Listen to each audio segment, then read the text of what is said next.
E aí pessoal, sejam bem-vindos a mais uma aula do curso de JavaScript. E hoje a gente vai falar sobre o método removeChild, que é o oposto do appendChild que a gente estudou na aula anterior. Bom, como vocês estão vendo aqui no meu HTML, eu tenho aqui uma div, e essa div aqui tem um atributo ID com o valor mensagem. E essa div possui um filho, que é apenas um simples parágrafo. Esse exemplo é bem parecido com o anterior, só que desta vez o meu objetivo aqui é remover esse filho aqui da div, esse pequeno parágrafo.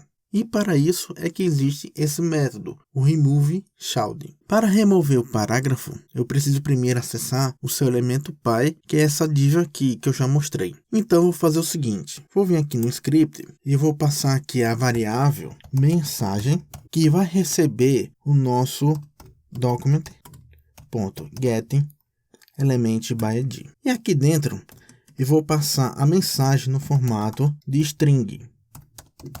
E o ponto e vírgula para finalizar. Agora eu preciso acessar o elemento filho para informar isso ao método. Então eu passo aqui a variável p, que vai receber document.getSelector.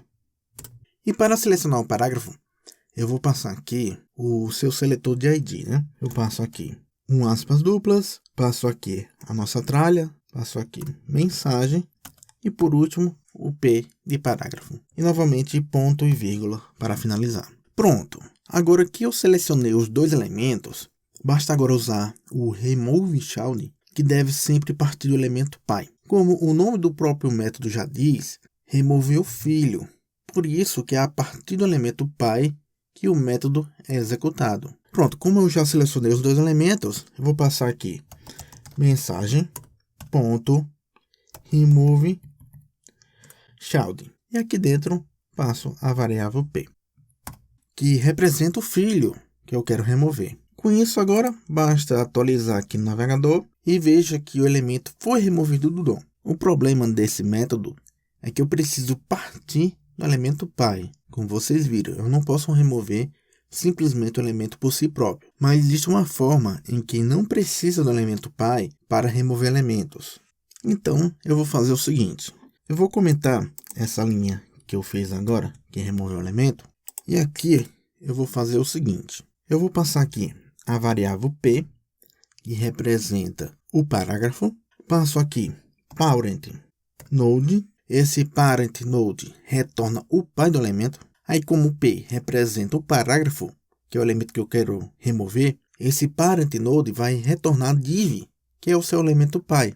Aí, a partir daí, eu posso remover o próprio elemento. Para a gente ver se realmente o parent node retorna o elemento pai, eu vou passar esse método aqui no console. Eu vou passar aqui .p parent node e um enter. Veja só que ele não retornou nada, porque eu esqueci de atualizar. Veja só. Vou atualizar aqui novamente. Vou passar novamente aqui p.parent node. E agora sim ele retorna a div, que é o elemento pai do parágrafo, que é o elemento que a gente quer remover. Então entenda que foi a partir do parágrafo que eu acessei a div. Bom, como o parent node retorna a div, como agora eu consegui acessar a div, eu posso partir daqui do parent node para remover o elemento filho. Então eu vou voltar aqui, depois do parent node, basta passar um ponto, aí sim passo aqui o removeChild. E aqui dentro eu passo novamente a variável p, que representa o próprio parágrafo. Ponto e vírgula para finalizar. E vamos aqui no navegador para ver se isso funciona. E o parágrafo foi removido com sucesso. Bom, o que eu apresentei aqui foram dois métodos que têm o mesmo resultado, porém não são os únicos. Eu vou demonstrar para vocês mais uma forma de remover o elemento, só que esse é até mais simples. Eu acredito que é a forma mais utilizada. Então eu vou novamente comentar esse meu segundo método aqui. Vou atualizar novamente. O parágrafo já retornou. E aqui vou fazer o seguinte. Vou passar aqui o p.remove. Passo o método aqui remove. Ponto e vírgula.